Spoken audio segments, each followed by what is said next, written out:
आज की घटना को पढ़ने के बाद मैं ये सोचने पर मजबूर हो गया कि ये हमारा समाज किस तरफ जा रहा है। इंसानियत को शर्मसार करने वाली घटना। इंसान होने पर आपको शर्म महसूस होने लगेगी और आप जब घटना को पढ़ेंगे, सुनेंगे, मैं बताऊंगा, तो शायद आपको यकीन नहीं होगा। क्योंकि एक 25 साल का नाती, जिस नानी ने उसको पाल पोस कर बड़ा किया बचपन से लेकर, और वही नाती अपनी 75 साल की बूढ़ी नानी के साथ हैवानियत कर देता है, रेप कर देता है। और रेप करने के बाद जब नानी ये बात बताती हैं, खुलासा होता है और पुलिस उस आरोपी को पकड़ती है। और जब उससे पूछा जाता है कि भला उसने ऐसा कैसे कर दिया, जिस नानी ने उसको इतने लाड़ प्यार से पाला पोसा था, उसके साथ ऐसा कैसे कर दिया, तो वो जो वजह बताता है वो, और कैसे इस घटना को उसने अंजाम दिया, कहाँ की ये घटना है, दिवाली की रात उसने ऐसी घटना को अंजाम दिया। पूरी कहानी जब आप सुनेंगे तो आपके भी पैरों तले ज़मीन खिसक जाएगी। तो चलते हैं और थोड़ा शुरू से हम आपको बताते हैं कि आखिर पता कैसे चला। तो चलते हैं। तो दोस्तों, मेरा नाम माज है। उम्मीद है कि आप सब अच्छे होंगे, सुरक्षित होंगे। और जो आज की घटना है वो उत्तर प्रदेश का जो शाहजहांपुर ज़िला है, वहाँ के खुटार थाने की है। 31 अक्टूबर को पूरा देश दीपावली मनाता है, बल्कि पूरी दुनिया मनाती है। और जैसे ही 1 नवंबर लगती है, दीपावली की सुबह होती है, क्योंकि 31 उस टाइम पर वहाँ पर जो खुटार थाना है, वहाँ पर एक बूढ़ी महिला आती हैं अपने बच्चों के साथ।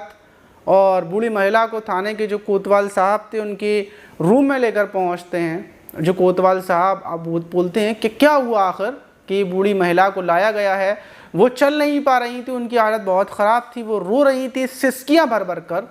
और जब उनके साथ में जो उनके बेटे थे, वो बताते हैं कि जो इनका नाती था, 25 साल का नाती, उसने इनके साथ रात के टाइम दरिंदगी की है। हम लोग घर में कोई था नहीं।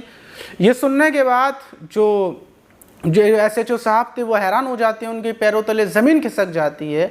फ़ौरन जो महिला पुलिसकर्मी थी वो उसको आती हैं। और फिर जब नानी थी, वो जो कहानी बताती हैं वो वाकई में हैरान करने वाली थी। नानी बताती हैं कि ये नाती है, मैं इसको बचपन से पाल पोस रही थी, बड़ा किया था, और ये थोड़े बहुत मेहनत मजदूरी कर कर जो पैसे लाता था ये मुझे देता था। थोड़े बहुत इससे मैं पैसे ले लेती थी। लेकिन दीपावली की रात, क्योंकि जितने भी लोग थे वो बाहर गए हुए थे, कोई पटाखे लेने रिश्तेदारों में, मैं घर पर अकेली थी। उसी टाइम पर ये आता है और मुझसे बोलता है कि लो, तुम्हें पैसे चाहिए नानी, अंदर आ जाओ, कमरे के अंदर आकर पैसे ले लो, 1100 रुपये मुझसे।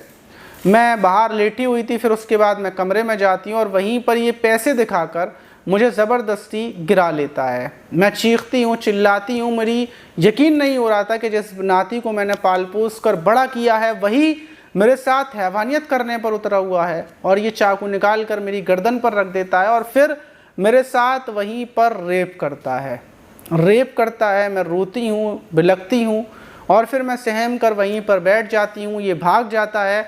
और जो नाती है उसका नाम अखिलेश कुमार है, जिसकी उम्र 25 साल है।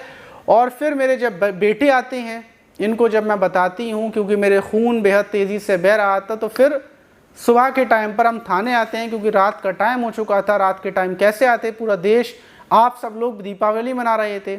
वहीं जो SHO साहब थे वो जो नानी थी उनका मेडिकल कराने के लिए भेजते हैं। और पूरा जो नानी का प्राइवेट पार्ट था वो ज़ख्मी हो चुका था और हैवानियत बहुत ही दरिंदगी के साथ की गई थी। पुलिस अखिलेश कुमार को ढूंढने में लग जाती है और कुछ ही घंटों में अखिलेश कुमार को गिरफ्तार कर लिया जाता है। अब अखिलेश को गिरफ्तार करने के बाद उससे पूछा जाता है कि आखिर ऐसा कैसे कर दिया उसने, क्योंकि हर कोई जानना चाहता था कि नाती के दिमाग में ऐसा कैसे आ गया। तो ये यही बताता है कि मैं शराब पीता हूँ और शराब मुझे बहुत अच्छी लगती है। और उस दिन भी मैंने शराब पी थी और शराब पीने के बाद मैंने फ़ोन के अंदर गंदी वीडियोस देखी थी, गंदी मूवी देखी थी। और मैंने वीडियोस में देखा था जो बाहर की अंग्रेज़ों की वीडियो थी कि उसमें एक अंग्रेज़ अपनी बूढ़ी माँ और अपनी रिश्तेदारों में अपनी बहन, इन लोगों के साथ गलत करता है।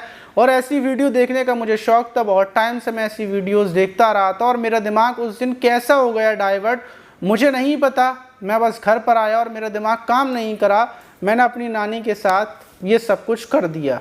अखिलेश कुमार ये बात मानता है। पुलिस अलग अलग धाराओं में हत्या करने की धमकी और ये धाराओं में मुकदमा दर्ज करती है और अखिलेश को जेल में देती है। लेकिन इस घटना के खुलासे के बाद इंसानियत को पूरे तरीके से शर्मसार कर दिया। भला ऐसा कैसे हो सकता है कि एक बच्चे को पाल पोस कर जिस बूढ़ी नानी ने बड़ा किया, उसी नानी के साथ रेप कर दिया। लेकिन ये जो घटनाएं हैं बराबर होती रहती हैं। अभी किसी बच्चे के साथ, इन सब के साथ जो हमारे देश के अंदर ये सब घटनाएं हो रही हैं, इसकी सिर्फ एक वजह है। इसकी वजह यह है कि हमारे कानून के अंदर जितने भी आरोपी होते हैं उनको ज़्यादा कोई ख़तरनाक सज़ा नहीं दी जाती, बस जेल भेज दिया जाता है और उसके बाद उनको बेल मिल जाती है। देखेंगे कि अभी फ़िलहाल कुछ दिन पहले की घटना है कि एक लड़की के साथ उसने रेप किया और रेप के बाद जब वो ज़मानत पर बाहर आया तो उसी लड़की को उसने मार दिया, उसकी हत्या कर दी। तो अगर किसी भी लड़की के साथ रेप होता है तो इंसाफ की उम्मीद तो हमारे देश के अंदर शायद ही हो पाए, क्योंकि इंसाफ तो मिल नहीं पाता। हमारे देश में अगर कानून थोड़ा सख्त हो जाएगा तो शायद इंसाफ मिलने लगे। और सब लोगों की, देश के हर इंसान की एक ही डिमांड होती है कि भाई जो भी है रेपिस्ट है उसको हत्या कर दी जाए, उसको मार दिया जाए। जब पूरा देश एक आवाज़ बनकर ये बात बोल रहा है, मांग रहा है, तो कानून में क्यों नहीं बदलाव हो सकता? रेपिस्टों को मार दिया जाए। यहाँ तक कि पुलिस खुद चाहती है कि जो रेप करने वाले हमें छूट दी जाए, हमें एनकाउंटर कर दें, इनमें गोली मार दें। लेकिन अभी तक ये बात समझ में नहीं आती कि आखिर इन रेपिस्टों का हिमायती कौन होता है, कौन चाहता है कि इन रेपिस्टों को सज़ा न मिले।